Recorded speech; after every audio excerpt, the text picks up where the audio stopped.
Why did Jesus write in the sand? Once upon a time, in the ancient city of Jerusalem, amidst the bustling streets and crowded marketplaces, there lived a man named Simon. Simon was a humble fisherman, known throughout the land for his skill and dedication to his trade. He spent his days casting his nets into the Sea of Galilee, hoping for a bountiful catch to provide for his family and community. One fateful day, as Simon and his fellow fishermen were preparing their boats for another day's work, they heard whispers spreading like wildfire through the streets. The whispers spoke of a man named Jesus, a teacher and healer who had arrived in Jerusalem, performing miracles and spreading messages of love and compassion. Intrigued by the stories, Simon and his friends decided to seek out this mysterious figure and witness his teachings firsthand. As they approached the gathering crowds, Simon caught sight of Jesus, a humble man with kind eyes and a gentle demeanor.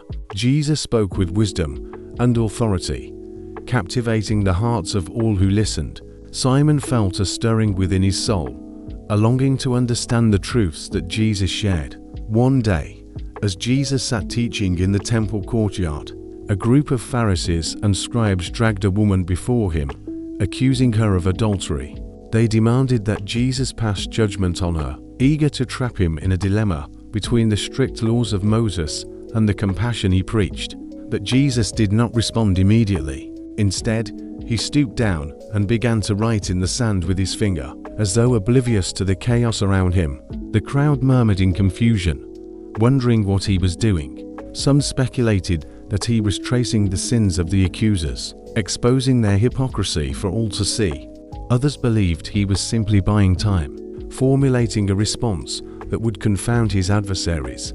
But Simon sensed there was more to it than met the eye. As Jesus continued to write, the Pharisees grew impatient, pressing him for an answer. Finally, Jesus stood up and uttered those famous words, "Let him who is without sin among you be the first to throw a stone at her." With that simple statement, he silenced the accusers and offered the woman forgiveness and a chance to start anew. In the aftermath of this profound encounter, Simon approached Jesus, curious about his actions in the sand. Jesus smiled warmly and explained that the act of writing in the sand was a symbol of forgiveness and renewal. Each stroke of his finger represented the opportunity for redemption, a chance for the woman and all who witnessed the scene to leave behind their past mistakes and embrace a brighter future. From that day forward, Simon followed Jesus faithfully, not just as a disciple, but as a friend and confidant. He witnessed countless miracles and heard teachings that touched the depths of his soul. And though he never forgot the image of Jesus writing in the sand, he came to understand that the true power lay not in the act itself, but in the message it conveyed, the message of love, forgiveness, and the boundless grace of God. As Simon continued to follow Jesus, he found himself immersed in a whirlwind of miracles, teachings, and moments of profound insight. He witnessed blind eyes open, the lame walk, and the sick healed with just a touch from Jesus' hand. Each miracle filled Simon with awe and strengthened his faith in the power of this extraordinary man.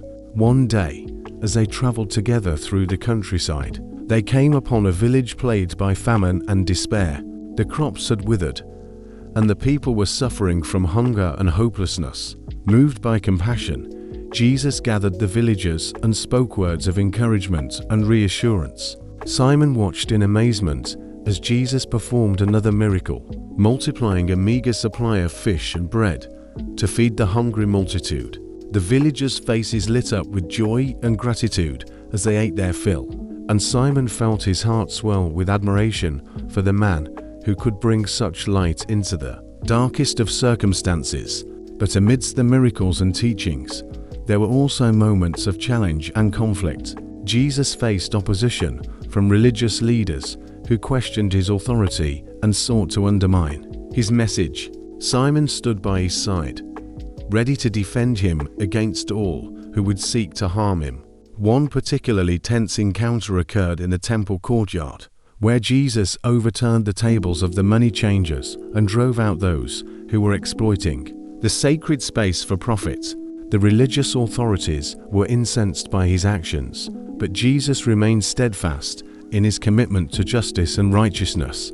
Through it all, Simon remained a loyal disciple, learning from Jesus' example and striving to embody the values of love, compassion, and humility. He marveled at the depth of Jesus' wisdom and the sincerity of his heart, knowing that he was in the presence of someone truly extraordinary. As their journey together continued, Simon found himself transformed by the teachings of Jesus.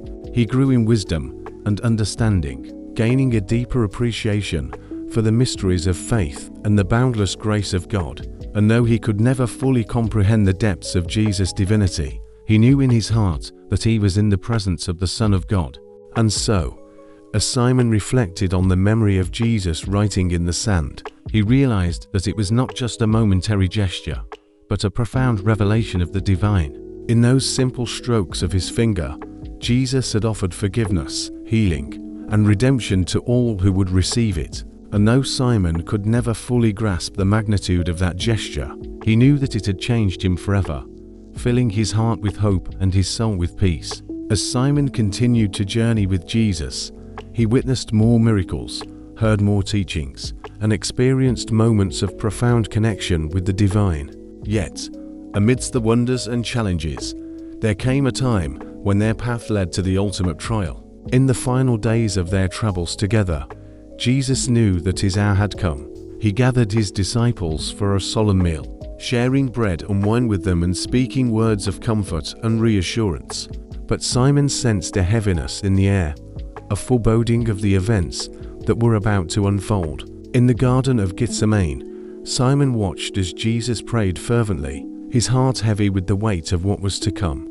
And when the soldiers arrived to arrest him, Simon stood by helplessly as his beloved teacher was led away to face trial and crucifixion. In the days that followed, Simon's heart was filled with grief and confusion. He struggled to make sense of the injustice and cruelty that had befallen Jesus, grappling with feelings of anger and despair. But even in the darkest moments, he clung to the memory of Jesus' teachings and the hope they had instilled in him. And then, on the third day after Jesus' death, everything changed. Simon received word that the tomb was empty, that Jesus had risen from the dead, just as he had promised. In that moment, all of Simon's doubts and fears melted away, replaced by an overwhelming sense of joy and wonder. He rushed to the tomb, his heart pounding with anticipation, and there he encountered the risen Christ, alive and radiant with divine glory. In that sacred moment, Simon knew beyond a shadow of a doubt that Jesus was indeed the Son of God, the Messiah who had come to redeem the world. Filled with newfound faith and courage, Simon joined his fellow disciples in spreading the good news of Jesus' resurrection far and wide. Together, they traveled to distant lands, proclaiming the gospel and baptizing believers in the name of the Father, the Son, and the Holy Spirit.